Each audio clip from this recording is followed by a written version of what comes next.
हम क्या दे सकते हैं उस परमात्मा को? कुछ नहीं दे सकते। परमेश्वर ने कहा आकाश में उड़ने वाली पक्षियां और जमीन में रेंगने वाले सब जीव जंतु मैंने बनाए, और यदि मुझे भूख होती तो मैं खुद काट के खा लेता। हम कुछ नहीं दे सकते उस परमात्मा को। परमेश्वर ने कहा मैं तेरे हाथ की चिराई हुई वस्तुओं को ग्रहण नहीं करता हूं, क्योंकि तुम व्यर्थ ओठों से मेरी उपासना करती हो, क्योंकि तुम्हारा मन मुझसे दूर है। कुछ नहीं दे सकते। परमेश्वर ने कहा मैं तेरा कुछ नहीं चाहता, मैं सिर्फ तेरे धन्यवाद के बलिदान की प्रार्थना चाहता हूं और कुछ नहीं चाहता हूं। आज लोगों के टूटते हुए घर, बिखरे हुए घर को हम जुड़ते हुए देखते, कब? जब वो परमेश्वर की सच्चाई को जानते हैं। आज लकवा का रोगी सह हो रहा है, कैंसर का रोगी सह हो रहा है। एक बच्चा था 12 साल का लड़का जिसको ब्लड कैंसर था, और ब्लड कैंसर था तो जिसको ब्लड कैंसर है वो तो बच नहीं सकता। अगर किसी के हाथ में अगर कैंसर है तो उंगली काटेगा, हाथ में कैंसर है तो हाथ काटेगा, पांव में तो पांव काटेगा, लेकिन जिसकी पूरी बॉडी में ब्लड कैंसर है वो तो बच नहीं सकता है। या जिसके पास पैसे हैं तो वो अपना खून चेंज करके 6 महीने 1 साल तक जीवित रह सकता है। लेकिन जब किसी ने परमेश्वर की सच्चाई के बारे में उनको बताया, और उनका एक ही लड़का था, तो परमेश्वर की सच्चाई के बारे में जब उनको बताया तो उन्होंने कहा कि जो कुछ होगा चलो हम भी चलते इसी में, क्योंकि सबसे पहले मेरा तो बच्चा है, क्योंकि मेरा एक ही लड़का है। जब परमेश्वर की सच्चाई को उन्होंने जाना और परमेश्वर की चंगाई उनको मिली तो वो लड़का सही हो गया। ये किस दिन बाद उनके मन में ऐसा आया, उन्होंने कहा हम जो तो एक बार चेकअप कराते इस लड़के का।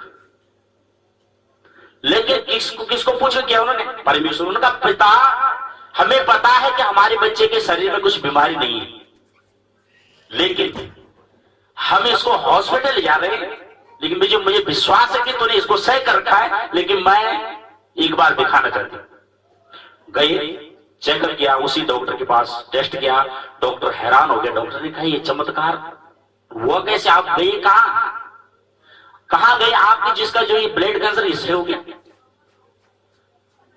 तो वो भी हैरान। डॉक्टर ने कहा कि सिर्फ वो ऊपर वाला कर सकता है जिसने हम सबको बनाया है ना। तो कौन सी बीमारी? Blood cancer. कैंसर वाले सही हो रहे। एक बहन जी उसकी पेट में कैंसर था, वो सही हो गई। किसी की किडनी दोनों खत्म हो रही, सही हो गई। तो सही करने वाला कौन है? परमेश्वर है। लेकिन कब? जब हम उसके सामने अपनी इच्छाओं को रखते, जब हम संपूर्ण मन से उस पिता के पास जाते हैं। क्योंकि परमेश्वर ने कहा मैं तेरे डेरे के निकट कोई दुख नहीं आने दूंगा और न कोई विपत्ति तुझ पर पड़ने दूंगा, क्योंकि मैं अपने स्वर्गदूतों को आज्ञा दूंगा कि जहां जहां तू जाए वो तेरी रक्षा करेंगे। परमेश्वर हमारी रक्षा कर रही है। ये वादा राजपाल ने करा, परमेश्वर कह। परमेश्वर कह रहे हैं कि मैं तेरे डेरे के निकट कोई दुख नहीं आने दूंगा। लेकिन कब? जब मैं संपूर्ण मन से उस परमात्मा के पास जाता हूं। एक बाप घर में है और बच्चे को किसी चीज की जरूरत है, कभी वो चाचा के पास जा रहा, कभी ताऊ के पास जा रहा, दादा के पास जा रहा, लेकिन बाप घर में, बाप कहता मेरे से क्यों नहीं मांगता है? इसी तरह से परमेश्वर कहता है जिस तरह तो इस तरह इस संसार में भटक रहा है, इधर जा रहा है उधर जा रहा है, इधर मांग रहा है उधर मांग रहा है, परमेश्वर ने कहा तो डायरेक्ट मेरे से क्यों नहीं मांगता? क्योंकि मैं देने के लिए तैयार हूं। क्योंकि परमेश्वर ने कहा तुम मांगोगे तो तुम्हें दिया जाएगा, तुम खटखटाओगे तो तुम्हारे लिए द्वार खोला जाएगा। तो हम मांगते नहीं, क्योंकि परमेश्वर ने कहा मैं तेरे दरवाजे पर खटखटाता हूं, यदि तू दरवाजा खोलेगा तो मैं तेरे अंदर बैठकर तेरे साथ खाना खाऊंगा। कौन सा दरवाजा? कोई घर का दरवाजा नहीं। किस वाले दरवाजे की बात हो रही? मन के दरवाजे। परमेश्वर ने कहा मैं खटखटाता हूं, अगर तूने मन खोल दिया मेरे लिए, मैं तेरे अंदर बैठ के तेरे साथ बैठ के तेरे साथ बातें करूंगा, तेरे साथ भोजन करूंगा। परमेश्वर ने कहा मैं तेरे हाथ के बनाए हुए मंदिरों में नहीं रहता हूं।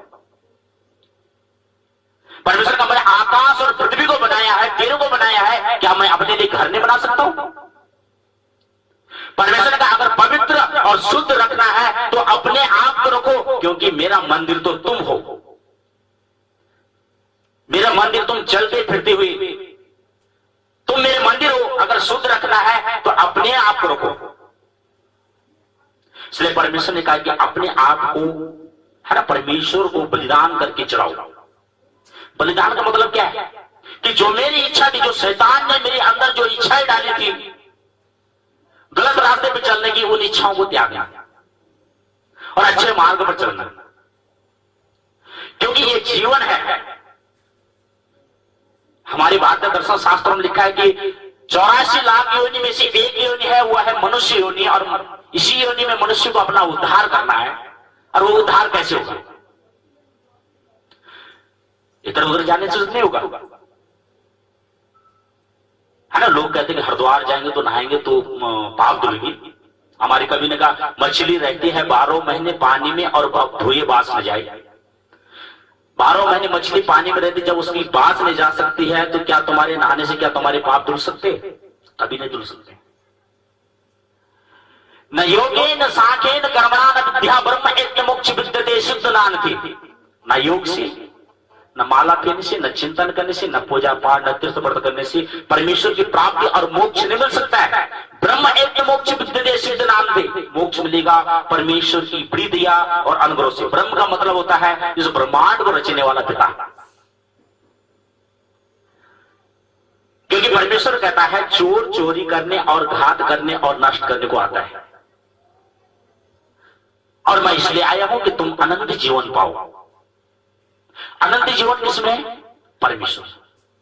अभी चोर अगर आ जाए, अगर ये कमरा है, अगर इस कमरे में अगर सोना चांदी भरा हो, चोर आएगा क्या आके दूसरी जगह चोरी करके तुम्हारे यहां रखेगा? क्या करेगा? तुम्हारे यहां से भी चोरी करेगा। और अगर तुम उसको, है ना, ऐसे जाओगे उसके वो सामान छुड़ाने के लिए, तो तुम पर भी घात करेगा, तुमको नष्ट कर देगा। किस वाले चोर की बात हो रही? शैतान की बात हो रही। कमरा कौन सा है? ये मन। चोर चोरी करने, ये क्या है? चोर तो है। चोर चोरी करने और घात करने आते। हमें तो चोर, अभी कोई सुखी है? कोई नहीं सुखी। लेकिन परमेश्वर का मैं इसलिए आया हूं तुम अनंत जीवन पाओ। जिसके पास पवित्र आत्मा है उसके दरों, उसके धोरे असुर आत्मा टिक नहीं सकती है, और जिसके धोरे अशुद्ध आत्मा है और उसके दरवाजे पर पवित्र आत्मा खड़ी है, लेकिन वो स्वीकार नहीं करता है, स्वीकार नहीं करता वो।